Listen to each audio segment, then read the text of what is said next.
Hello, everyone, in another episode of our outreach series. Today, we have the pleasure of having with us Dr. Kathy Christofidou. Kathy, thank you very much for taking this interview with us. Hello, hi, everybody. Lovely to be here. Thank you for having me.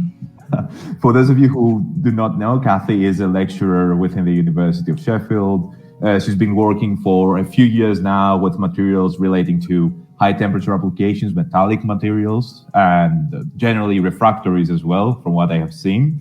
And today we will have the opportunity to have her talk to us about her experiences in the field of material science. So before I even start, what actually got your attention? What made you interested in material science? Was it something that you had in mind to do since you were in school, or is it something that gradually appeared in your life? Yeah, this is actually a very good question to start off, because my journey into materials wasn't very straightforward, actually. When I was coming to decide on my university choices, I was very much set in aerospace engineering. Yeah. And all of my university applications were for aerospace engineering or sort of thereabouts related fields. And I got an interview at Imperial College London, and I went along to the interview, and I was sat down with the interviewer, who happened to be actually working in composite materials. That was his field, but he was actually based in the Department of Aeronautics at Imperial. And we were chatting, and the interview sort of went on for quite a long time, and he arranged for me to go around the department and everything. And we got to the end, and basically he said to me, have you considered about materials instead of aeronautics? Because everything that we were discussing was actually related to materials in the end. It was much more chemical based and much more materials and structures and properties rather than aerodynamics and analysis and fluids and all of that sort of stuff. But I hadn't actually heard of materials as a field. So instead, he walked me down to the materials department, which is about 2 minutes from the aeronautics department, and he introduced me to the people there. And that's what got my mind changed. So I got back to Cyprus, and by the time I got back, they'd changed my offer already, and they made me an offer in materials, and I was thrilled. So I ended up in it from a slightly weird perspective. I hadn't even applied to it. But ended up in doing a degree in aerospace materials engineering, which no longer exists, I don't think, at Imperial. But it was great for me. I've never looked back since, realistically. Well, that sounds like it's a very it's as if someone has thrown you a curveball, right? It went like that. It's really interesting because most of the people first go into to study something in the university, and then they gradually realize that, oh, maybe I should try materials, or I've seen this presentation, and it's like you went for something else, and they were like, why did you try materials? So I think it's directly related to the fact that a lot of people don't know materials as a field. We all do chemistry, we do physics, and we are very familiar with engineering because a lot of our parents, uncles, aunties work in engineering, and they give us a different perspective of that. But materials is quite small, but affects all of it. And you don't quite realize that when you are 16, 17, and you're trying to make those decisions. And somebody tells you about it, and suddenly you're like, oh yeah, that sounds a lot better, because I can combine the stuff in chemistry, physics, engineering in one neat package. I completely see that point of view, and it's also, by the way, something that got me interested in material science as well. So I can very much relate to that. So, was the experience in Imperial what you expected it to be? Actually, it was much better, I think, from what I was expecting. It was, because I went into it very much from the aerospace perspective. Mm-hmm. So I was always really interested in the aerospace related aspects. But the first 2 years were general materials, so trying to get everybody on the same page and have the basics, as they should do. So doing laboratories in glass or polymers, for example, I didn't think I would enjoy them, but they were still very interesting, and that just gives you a much better appreciation of the field. Right, and so you started seeing a lot of different materials from your MEng. And in the end, I assume you had to choose a thesis or something. I don't know how the MN. Yeah, all right. So, and did you start working with high temperature materials from then? Did the interest spark from then? And if yes, why specifically? I did, yeah. So coming into the department from my first year on the aerospace materials course, we already had our personal tutorial group was all people from the aerospace materials course. So everybody had very similar interests. And one of the first things that we did literally in our first week at Imperial as a bonding exercise, we had to put together a poster on a specific material that was defined by our tutor. And it so happened that our tutor chose superalloys, which is the area that I went on to work on.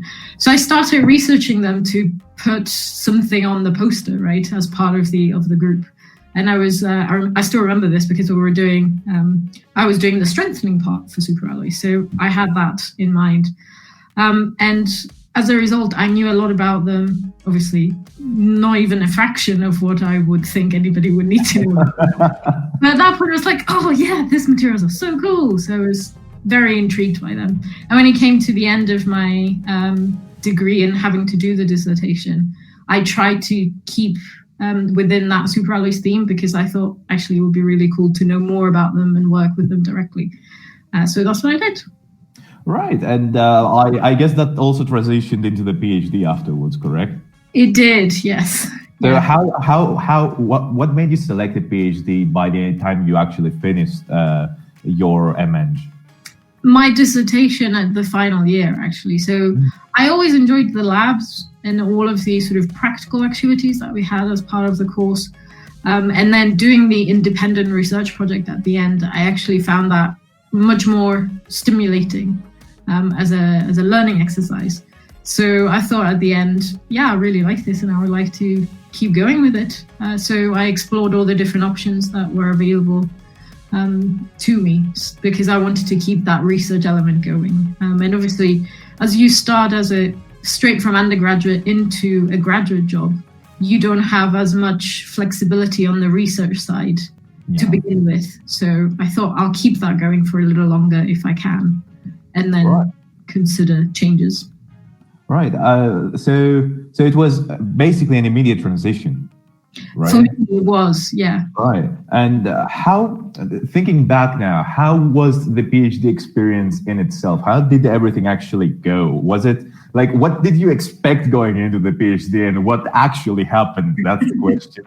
That was a great question. I don't know what I expected. I'm going to be honest. Like your dissertation at the end of your undergraduate degree, it's very short by comparison. So I was walking into 4 years of research. So I wasn't even sure how to start other than reading, which is basis of everything. It was a strange and enjoyable time at the same time. So I really had great fun. Otherwise, I wouldn't still be here, I don't think. Things went wrong, as always they do. Things went really wrong at the beginning for me because I inadvertently made some materials that were super magnetic. I wasn't trying to make magnetic materials, but it meant that none of the standard characterization techniques were working. Wow. So I'll put my material in, for example, a microscope, and because it was magnetic, it will start levitating towards the pole piece, and nothing would work, and everything would be blurry. And suddenly you're like, what do I do? Because I can't even see what I've made anymore. So it took about 18 months to find ways to deal with that, for example. So for about 18 months, I was just not getting anywhere. I was just making stuff and not being able to examine it in any detailed way. And I was working with industry as well. So my PhD was partly funded by Rolls-Royce, which meant that they had a huge say in what was happening. And it was a project that was very close to their day-to-day activities and their future work. So they didn't want a lot of that work to be publicized or talked about or anything like that. So they would quite regularly say, no, you can't say that at all. You have to change everything and you need to talk about something completely different. Yeah. And suddenly you're like, but this is all I know, for example, because this is all I've been working on, type things. But it was great fun, especially the relationship with Rolls-Royce evolved over time because they get to know you, you get to know them, you develop a rapport and you know what they're expecting. So it was really nice at the end to actually have the perspective of, this is not just research for the sake of research. This is research that's going to go into an actual product, and is going to make a difference to that company and their bottom line. And, well, I guess not their bottom line anymore.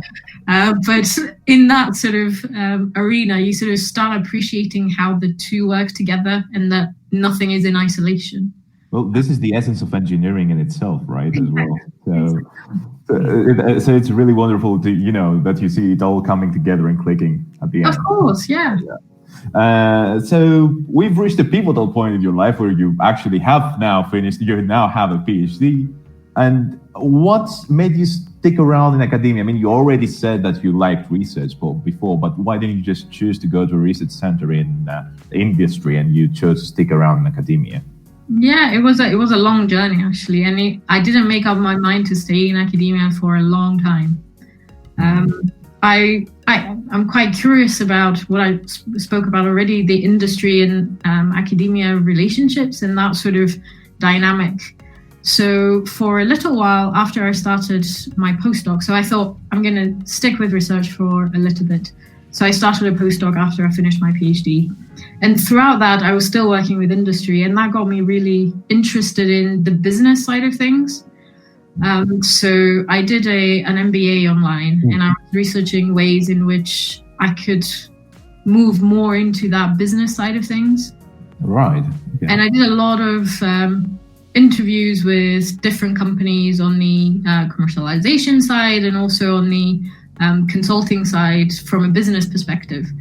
And in the end, I got to a point where I actually got a job, and it was like the hardest point in my entire life because I was sat there and I was crying and I couldn't figure out what I wanted to do with my life. And that was actually when it all clicked, and it was like, no, I don't want to do this. I do want to stay in research, and this is what I would like to do, and actually work on the business side from the research point of view rather than come at it from completely the business industry side. Yeah. Well, that sounds like that must have been a really pivotal point because, like, literally being, having the feeling that it clicks. It's it's a lot of people don't really get to experience that, and I feel that this is a really, really important point. So, have you looked back now and thought that you've made the right call, or do you think that, oh my God, what a terrible mistake I made? No, of course. No, you doing a PhD and doing a postdoc, you start getting an appreciation of how hard the academic life is.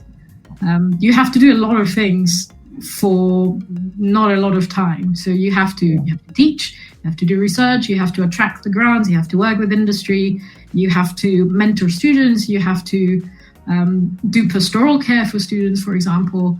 You need to be able to discuss contracts and things like that. So suddenly you've got like a huge array of things you need to do.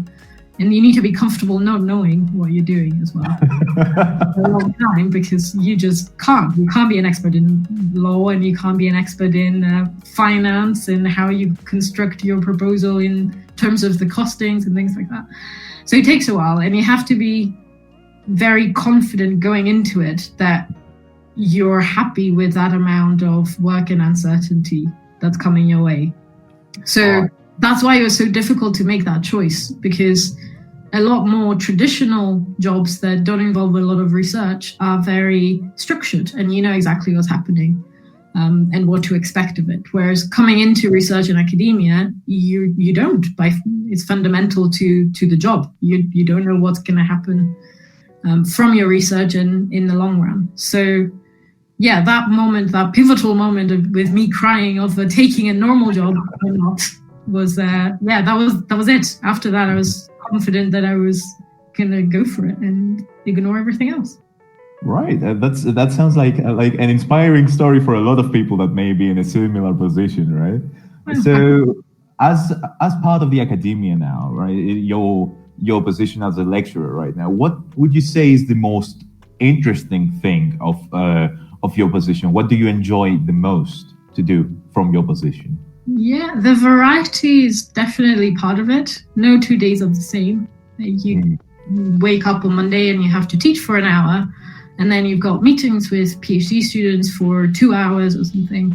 But then you have a meeting with industry and they tell you about a problem that they have, and you suddenly have all these ideas about how you could help or other research that you could do in your own lab. So that variety is really critical. The other thing that I can't imagine myself not having is that university environment, being surrounded by people that are curious all the time. And they've got something interesting to say, and they've got ideas and questions all the time. And across different fields is, I think, one of the things that I cherish about being in academia. Right.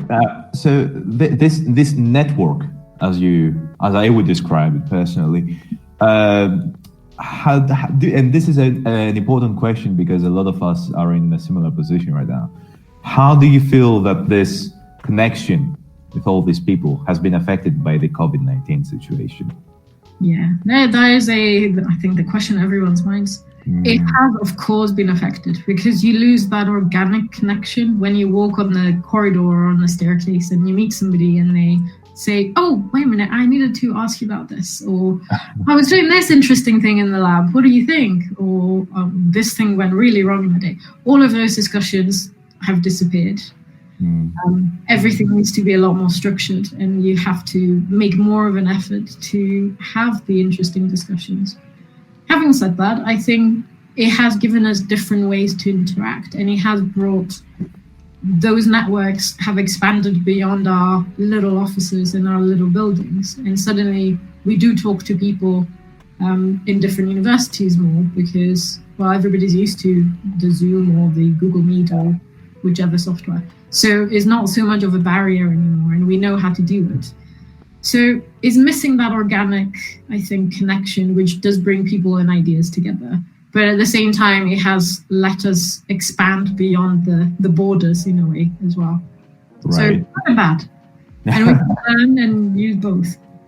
Right. Regarding the connection with the students, because this is something I feel that most of the people that think about going into academia are considering, oh my God, I need to be presenting in front of so many students. How have you experienced this whole thing, the whole interaction, not only with like master's or bachelor students, but with your PhD students as well? How is it to be in a position to manage all these people and, build all these interesting courses and, keep the excitement going? It's a good question because I don't think you can approach everybody the same way. The bachelors and the masters and the PhDs all have different needs. And the main thing is everybody's an adult now and everybody knows what they want to know and what they're curious about. So bringing, I think, that sensitivity into it and not treating people like they're there to absorb information. They're there to learn and to be curious and to ask questions. I think that's really important. And I think I felt definitely when I was a student that I was people were being condescending to me and why I was there. And they weren't taking my own needs into account. I was there because I made a decision, right? I was interested in the subject and I wanted to learn. But how you learn changes as well. Like, I can't concentrate for a full hour now on a lecture anymore because, it just doesn't work. Yeah. So how do we address that? How do we keep people engaged and not think that it's their fault for not being engaged, sort of thing? And getting that curiosity going because that's why we're all here.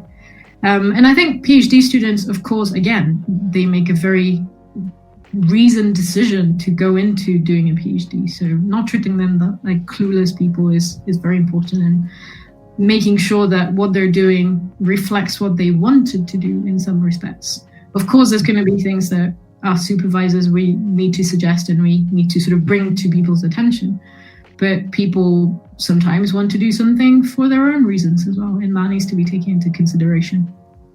Right. So it's an evolving kind of relationship, you would say, and it's clearly unique for each person you're interacting with, and you need to customize everything according to that person's needs. So that must be really something that requires a skill, right? It's definitely a skill to be able to do that, and it's something that I feel a lot of people are developing as they go. Perhaps it's not something that you inherently have, I believe. So it must be a great feeling though to be in a position to know that, look, this person that I'm mentoring right now, for example, has managed to, produce all this wonderful work with me, and Yeah, that I think that is the key thing, that you don't feel like your students and the people that you mentor are meant to do better things than you are. And I think that's where you need to sort of take the egotistical side out of it and go, look, like this person that I've been associated with has sort of done something so great. So take sort of relish in the fact that you were a tiny little dot in their journey.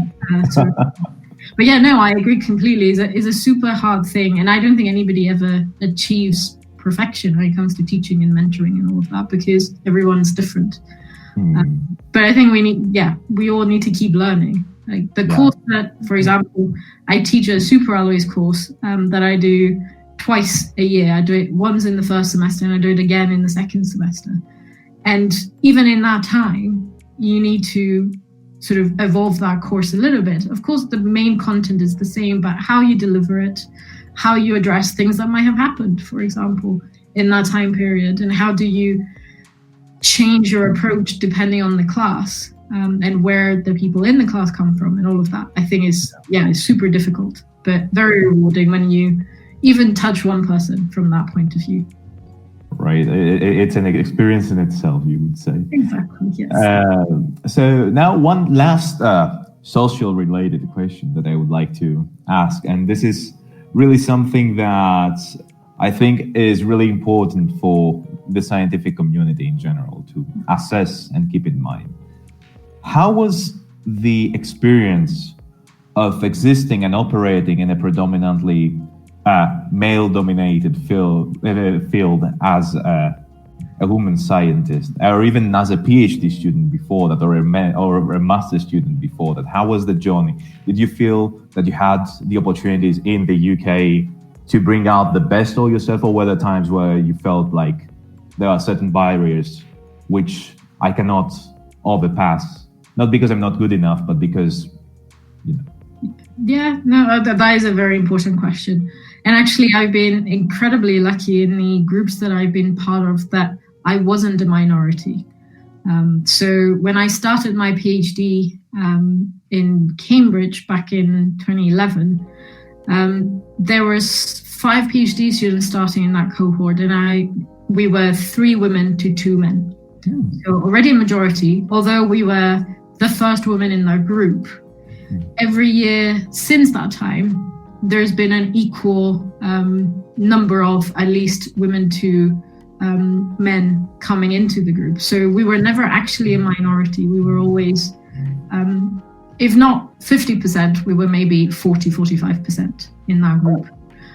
And that was really quite interesting because that wasn't the case everywhere else. So we would go to conferences and we would regularly be the only women in the room. And yeah, you didn't quite realize how difficult it was for other people until you went away from that group, because that was quite nice and safe and supportive environment, and everybody was treated equally. And suddenly you would go outside and you would talk to other people and realize actually there's quite a lot of barriers. So because I had that very productive relationship in that group, and my supervisors, although they were men, they were very aware of that fact. So one of my supervisors was leading the Athena Swan submission, for example, and had himself quite a lot of different regulations put in place to support not just women, but carers in general, because he had kids and he had to be flexible and all that stuff. So there was an inherent awareness of things that were happening to help people across the spectrum and to make the environment more inclusive. And then you start going outside. So with Rolls-Royce, for example, being an industrial partner, I was always the only woman in the room. There was never anybody else. But everybody was treating me respectfully. So I can't say that I've actually faced any barriers perceivable to me at the time to say, oh, you're a woman, you can't do this. So I've been incredibly lucky from that fact. That's not to say those barriers aren't there. Those barriers are for sure there. And if you talk to, 10 women, probably 9 of them would have had a very different experience to what I've experienced. And I was very lucky in that respect. So yeah, I think that answers your question. I've not myself faced any obvious barriers that I could perceive as barriers, but that could be, entirely a nurturing thing from the group that I came from. Right. So from your perspective, once again, do you feel that the UK in general and the scientific community globally, by an extent, I would suppose, are taking the necessary measures and actions to proceed towards the manifestation of an environment where women instead no longer needs to be preached? No. I think that will take many years to come about. An interesting thing, I guess, to talk about is my own experience being from Cyprus and coming into the UK. Yes, there were a lot of women in my group in Cambridge doing PhDs. Very few of those women came from state schools and 2 schools that were not female only, which I thought was very interesting because as a concept that just doesn't exist in Cyprus. All schools are mixed. Yeah. And I was very intrigued by that fact. And it turns out that when you talk to lots of different people, I don't have the statistics at hand, but it seems that women in the UK that come from that background of female schools tend to favor STEM a lot more than women that that come from a sort of co-ed type work. So that already tells us something is going wrong at the school level when you're mixing boys and girls together, and there's something that discourages girls in that environment. Whereas when they don't have that, they seem to do a lot better. Right. So yeah, I don't think the UK is there yet. I think there's a huge amount of things to do, and there's definitely a lot of bias. And when you start going around different groups and discussing things with people in different industries, the biological sciences are doing better, for example. Why is that the case? Why can we learn from that point of view? What is it that the biology field or the biological sciences offers scientists from different backgrounds that the other sciences don't? Is it a perception, or is it something that's actually being done? I think, that's going to be always a question, I think. I don't think we'll ever get to a satisfactory answer. It's the same thing with nursing, right? And health sciences. Yeah, it's the opposite as well, isn't it? So it seems like we still have ways to go. But the good thing is that at least some people had the good opportunity to not experience negative things throughout their career. Yeah, that is true. That is true. And I think there's a lot of good stuff happening, right? That's not to discount that at all. There's just a lot more that needs to be done. Right. Make sure that the people that do perceive barriers and have barriers in place, perceived or real ones, have an opportunity to get past them. And we're not, So now moving on to research-related questions.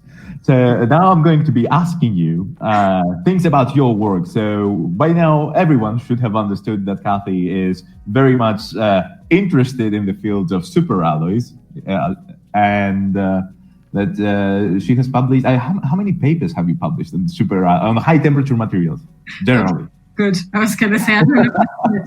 I think there's now 22. 22, right. And from those 22 papers, which one would you consider to be the most influential piece of work you've produced to date? Oh, gosh, that is a very hard question. To date, so I can sort of split them in ones that have made a difference already and ones that I feel will make a difference in the future. And I guess those are 2 important changes because of the industry connections. So as I mentioned with the industry side, a lot of the papers had to be delayed until the exploitation could happen, right? So they come out and they've been used in some way, meaningful way already, which in a way makes them not obsolete, but a little bit dated. So I've got one paper that was published a couple of years ago at a conference on superalloys, the European Superalloys Conference, which was actually detailing a lot of the work that I was doing during my PhD, even though it came out 3 years after my PhD, on developing some new alloys for jet engines, high temperature jet engines service with Rolls-Royce. So that paper was great because it was a journey going from the low readiness level, so where the technology was still quite on a very scientific basis, and how it progressed all the way to having a material that actually is ready to be tested for service, right? So that was really, really fun to work on. And I think that currently is like a high impact paper because the work from that is being used by Rolls-Royce and they're testing it, and it might see service in 5 years' time. So that would be very exciting. But having said that, that paper took many years to get to that point, and it was published 3 years after the work was actually done, because of the industry sort of points of view. But being in academia, you don't only have to work on stuff that industry can immediately use. You can start looking at blue sky stuff and ideas that might actually work out in 15, 20 years' time, and they might be really useful at that point in time. So there's a paper that, again, we were working on it for a really long time, just because it was like a pet project. It wasn't directly funded by anybody, but we were just all really interested. And it started when there was three of us on that paper, actually. Myself, Ed Pickering at Manchester, and Nick Jones in Cambridge. And it started when myself and Ed were PhD students and Nick was a postdoc. And now all of us have got a permanent position, and it didn't get published until all of us had a permanent position. It was like work coming out of like 8 years sort of thing. Yeah. But it was sort of a thought piece, partly trying to put that in action and see whether we can get to a refractory metal high superalloy concept, how we can increase the temperature by using a completely different base element instead of nickel. So using something like tantalum, for example, could that be a good basis for a new high temperature materials class? And how we can use some of the ideas that we have from superalloys to help us design new high temperature materials. So that sort of work, I think, could be very useful in 15, 20 years' time. Right. Compared to some of the work that's already been done and is being exploited already. I understand the way you say it. I've also seen you've worked a little bit with high entropy alloys as well, so that represents that kind of category. So from all the projects that you've actually done, and now I'm not referring just in publications, like literally any material science and engineering project you've ever done, which one did you enjoy the most and why? Again, another good question. I think you enjoy them all, right? Otherwise you don't work on them. But of course, there's ones that you find slightly more interesting than others. I'm trying to think of one I can actually talk about. And one I was working with on additive manufacturing in superalloys, and trying to find ways in which we can print a high temperature superalloy that are notoriously difficult to manufacture from additive, that also had the correct properties. And in this project, at the beginning, it was very much directed and it had a very specific material that we were working on. But towards the end, we were sort of allowed to explore different concepts and try different things. And through that, we could try lots of different things, some that worked and some that didn't. But it was really interesting to see how that developed through the whole process and how you can use things completely out of the box and how you go and approach that process. I thought that was really fun. But there's loads of projects that are really fun. On this one, because you piqued my interest now, was it was it a completely novel composition? Was it something completely new, or was it based on something before that existed? Yeah, we did both. Oh. So I really like old literature. It's sort of a pet project. I like to go into a basement that has really old papers that you can't access online and have a look at them. Because loads of people have done a lot of work that has sort of gone a little bit unnoticed over the past years. So I came across a paper on some new alloys that never actually got very far because they were very difficult to manufacture, but they had the right sort of characteristics that looked like they might work in additive. So we thought, well, they've given us the free rein to have a look at different things now, so how about we try this and see whether it has any merit from like what we know empirically. This should in theory work. But yeah, it was an interesting project because they did also just say, we've tried the method of here's the material, we want to print this, to then change tact and say, okay, well, we want this properties, now you give us a material. Right. Which is sort of completely different tact within a few months. So that was interesting. Right. So was the composition refractory based as well? It wasn't. It was a nickel-based composition still, yeah. But it had loads of different other elements, as most superalloys do. It was, yeah. So it had some refractories in it as well. Yeah. Yeah, I'm asking because now this is off the record a little bit, but I'm asking because one of my alloys, I wanted to try printing them. Mm-hmm. And initially, I thought it was going to be a brilliant idea, and I even set up an entire undergraduate thesis on that. And then when I made it, it was absolutely brittle. So, yeah. So I mean, it was a refractory high entropy alloy, right? But I was like, well, let's go. It may work. And now my entire PhD has shifted to try and make this material ductile through heat treatments, right? Okay. Yeah. Yeah. So that's why I was asking you about the TM in the other day, right? Because I sort of figured something out and I wanted to try it, but now you just gave me a good a good ball, and I wanted to catch that and tell you because just because it's brittle when you first make it doesn't mean it stays brittle. Precisely, and we're trying to get towards that non-brittle equilibrium. That's where we're going. Yeah. So moving back to the interview once again. Yeah. Now we've sort of finished the section on science as well, so this is where Adam is going to take it from now on. And my part is done, so Adam takes it from now.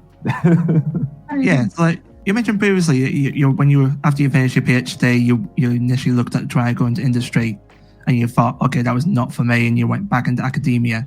Do you sort of see like that's something you want to continue, being in academia? Or do you think is there an option in the future, if you had an option, to go back into industry, would you take that? Yeah, I think currently, as I'm very happy in academia, I probably wouldn't look to go into industry. So when I was looking into perspectives to go into industry, I didn't actually go into industry, and I haven't worked in industry. So I think that needs to be clear that all of the stuff that I'm talking about is entirely perception based and not in reality or based on experience. But yeah, I felt working with industry that I had a fairly good idea of how they operated from a research perspective. And I felt that I wanted to be more independent from that point of view. And I thought academia would give me that a lot more than an industrial research lab would, at least initially.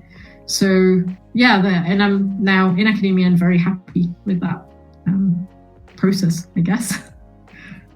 Yeah, I think I can relate with that, like having like the nice freedom to actually research what you want to do. Otherwise, if you go into industry, it's a bit more structured.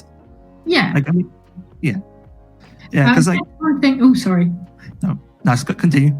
Oh, thank you. I guess one thing that we perceive academia as being freer as well. Getting to the academic level, you also realize that actually, if you don't get the funding to fund some of your research, you're not as free either. But at least you control that process up to a point, because the projects that you propose for funding are ones that you're genuinely interested in. So it is a lot freer, but not as free as some people also think as well.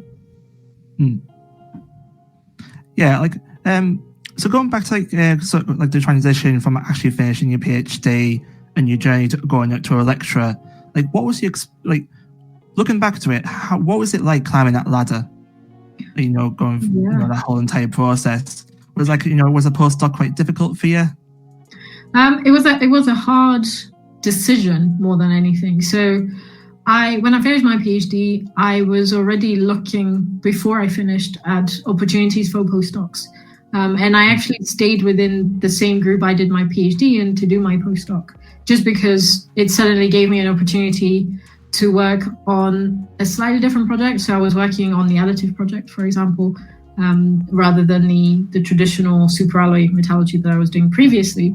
So I felt that it was giving me a new set of skills that I could learn from, while still staying in an environment that I was happy with and comfortable with, and all the people were ones that I could trust and work with really well. So I was lucky again in that respect that position came up at the right time, because loads of my friends have been in similar situations that they couldn't just do that. Whereas I had that sort of position that was already there, and I could easily apply to it and get it before I even finished my PhD.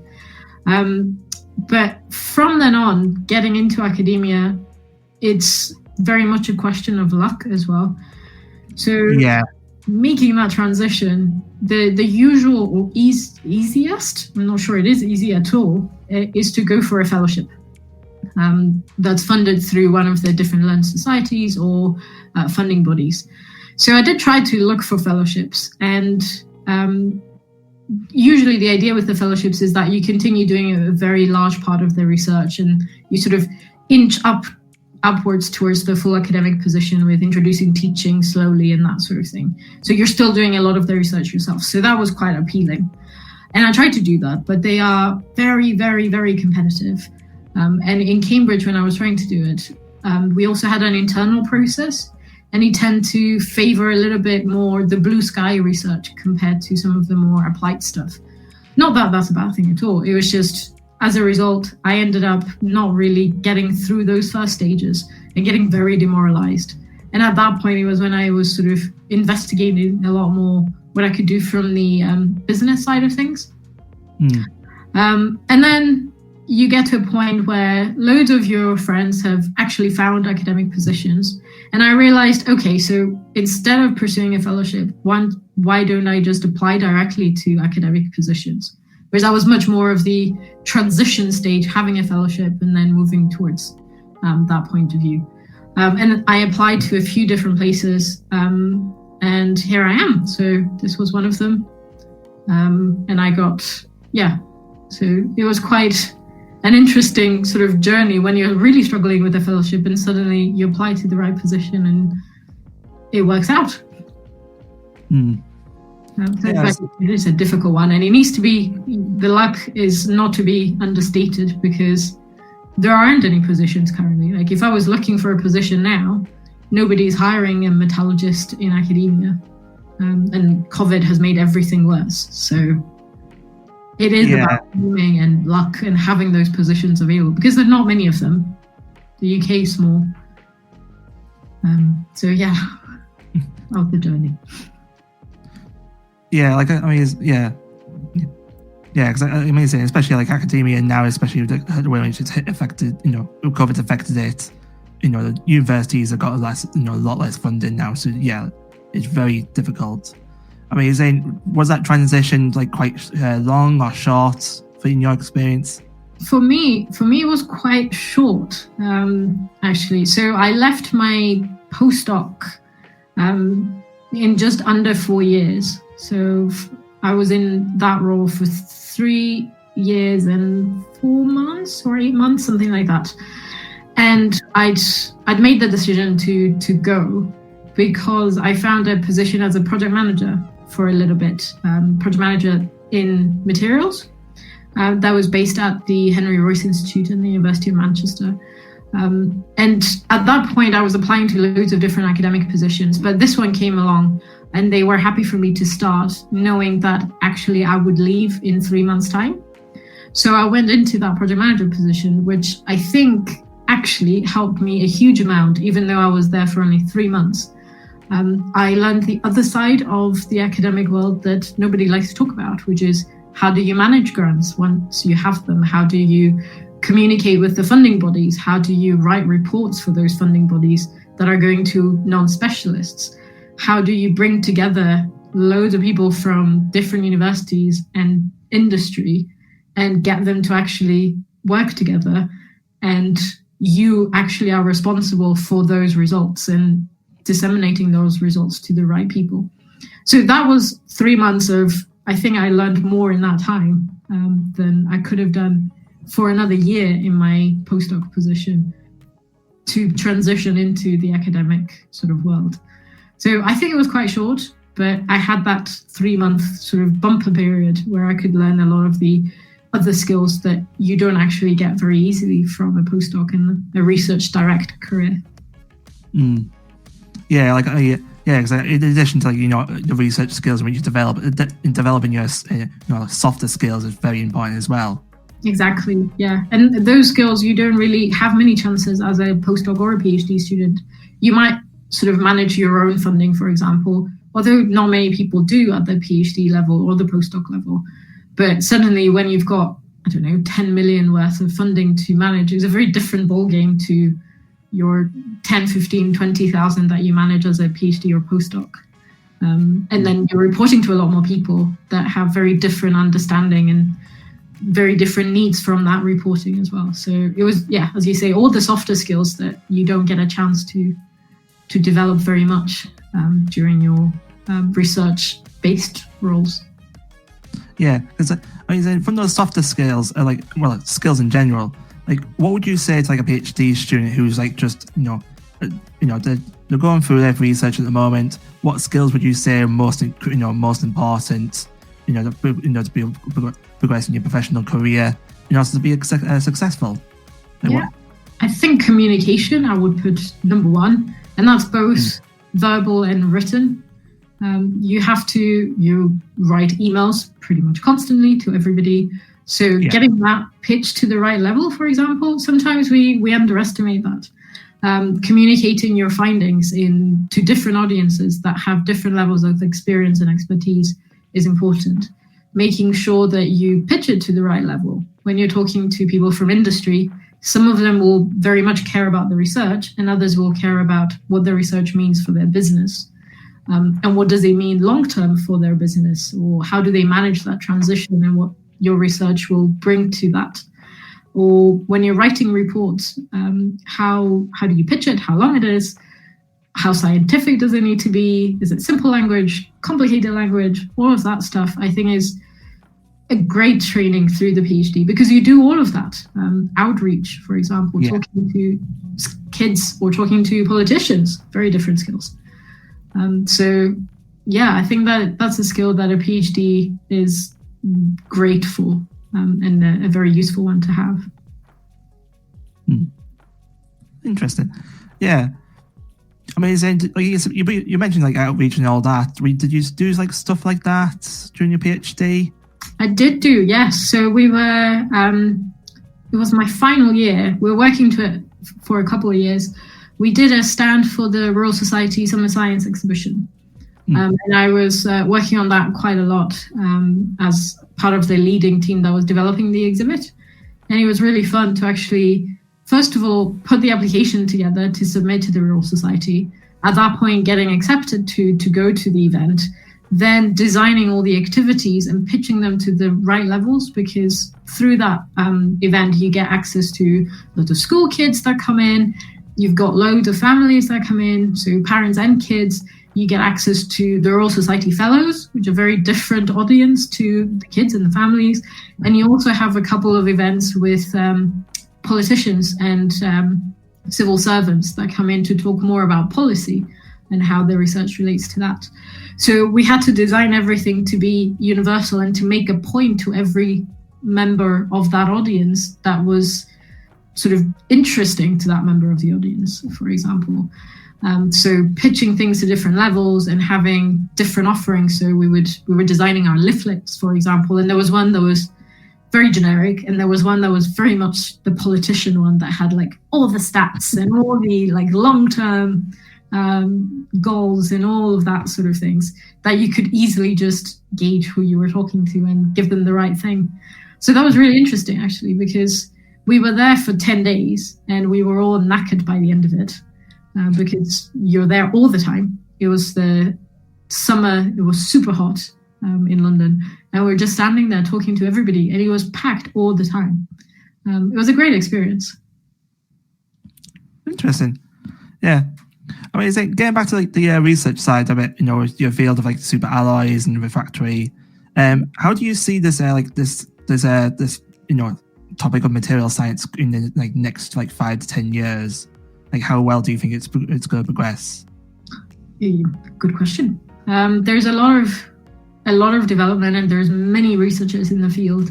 But actually, I think COVID has given us an interesting, different perspective. So suddenly, aviation has taken a massive hit. Nobody's flying, and they're not flying anywhere far if they are flying. So it's provided the industry, coming from the aerospace perspective specifically, that view of, okay, so how do we go about fixing some of the longer term goals then? If we've got this downtime and we don't need to worry too much about the new offering that's going to get us from some efficiency improvements for the next couple of years or 5 years or 10 years, how do we make that further step, that bigger leap into different fuels and considering things like hydrogen or synthetic fuels and things like that, or the hybrid electric stuff. And I think that's an opportunity that is actually going to accelerate this process a little bit, I feel, because we're not going to chase the short-term gains anymore. I think it gives us that opportunity to chase the longer-term gains with going more ambitious in the research. So that's from the aerospace perspective. Then we've got all of the sort of passion now with environment and sustainability, which again is a very different story from even 5 years ago. I feel that it's progressed a huge amount, and it's brought the conversations, the difficult conversations that we need to have on energy and transport, particularly how do we move to electric and how we go away from fossil fuels for our energy needs. So things like nuclear fusion, for example, have really gone nuclear, for lack of a better word, in the last few years. And we've got a lot more discussions about the nuclear fusion field and how we go into better nuclear fission reactors. Sort of really realizing the nuclear fusion ideas that have been around for decades, right? They're not new, but we've not got them anywhere yet. And how do we design for electric propulsion and all of that stuff? So I think the next 5 to 10 years are going to be really interesting, because we're moving away from the stuff that we've been doing in quite a big step change, rather than the little sort of incremental gains that we've been looking for in the past sort of 50 years or so. Okay. It's a different set of challenges. Right, that has been a really insightful point of view, honestly, and it makes you really curious to see what's up next, right? What's lying behind the corner? What's gonna be the next big thing, you know? Yeah. And we've been hearing about all the Industry 4.0, AI, and stuff like that, and now we see a lot of these new aspects synergizing with each other, even in our field, to bring us the newest things ever, right? So this is really something else to be able to experience in our lives, because a lot of people didn't have these opportunities. On that note, sorry. I was just going to say, we've exactly seen that, right? Haven't we? With things like computing and electronics. We've seen that generational change already. So I think it's now time to see it in the heavier industries as well.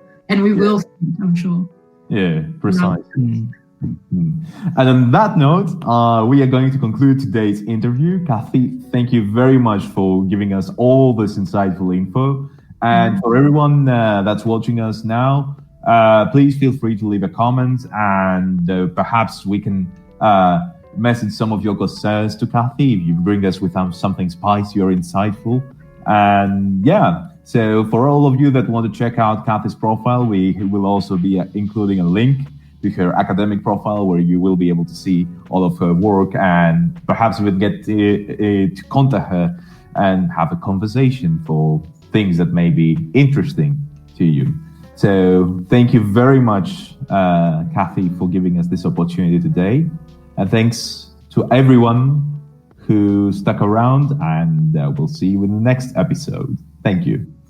All right, thank God. Really fun. Well done. We were running out of time. That's why I wanted to cut you right there, right? That's okay. That's okay. As I said, I'm Cypriot. I can talk all day.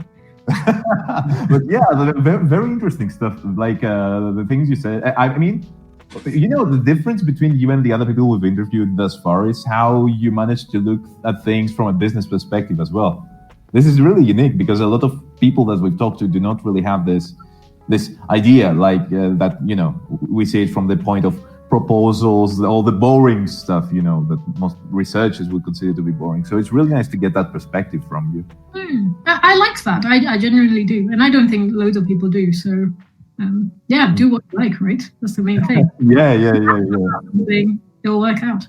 Well, anyway, I think we've held you up enough. Thank you very much for agreeing to do this. I hope you... It was fun.